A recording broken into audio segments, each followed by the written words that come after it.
Next మనకి ఈ వీడియోలో 8th లెసన్ ఉంటుందమ్మా, వ్యాస రచన పద్ధతులు.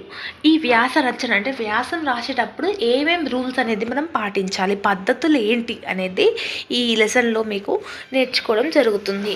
అసలు ఏంటి వ్యాసం రాసేటప్పుడు అని అంటే, వ్యాసంలో 3 భాగాలు ఉంటాయి. అంటే 3 పారాగ్రాఫ్స్లోగా వ్యాసం అనేది ఉంటుంది. ఫస్ట్ పారాగ్రాఫ్లో ఏంటి, వివరణ.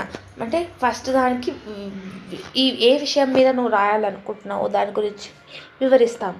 సెకండ్ దాంట్లో ఏం చేస్తాము, టాపిక్ ఇన్ డీటెయిల్డ్గా రాస్తాము. థర్డ్ దాంట్లో ఏం చేస్తామంటే, ముగింపు దాంట్లో ఏం చేస్తాము, దాని పట్ల ఏం నేర్చుకున్నాము, నీ ఒపీనియన్ ఏంటి అనే దాని గురించి రాస్తాం. ఎలా ప్రారంభించాలి అని అంటే, కంపల్సరీగా ఎస్సే రాయాలంటే టైటిల్ ఉండాలి, శీర్షిక అనేది కంపల్సరీగా ఉండాలి. అదే మాత్రం చెప్తున్నాను అనమాట.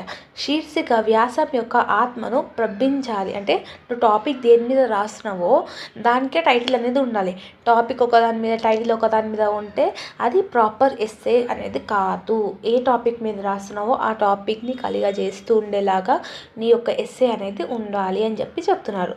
నెక్స్ట్, శీర్షికను అనుగుణంగా వ్యాసం మొదలు పెట్టాలి.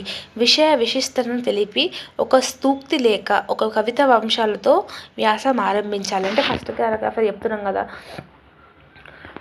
లైక్ దేని గురించి రాసిన, అసలు ఏమైంది, అసలు టాపిక్ దేని గురించి, అసలు ఎక్కడి నుంచి మొదలైంది, దాని గురించి డీటెయిల్స్ అనేది మీరు ఫస్ట్ పారాగ్రాఫ్లో రాయాలి.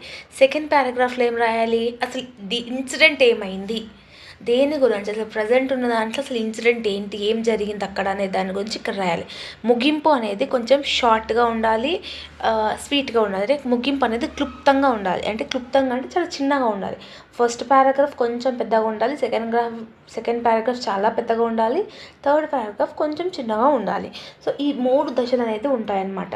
సో ఈ 3 దశల్ని గుర్తుపెట్టుకొని రాయడంని వ్యాస రచన పద్ధతులు అని అంటాం. ఓకేనా.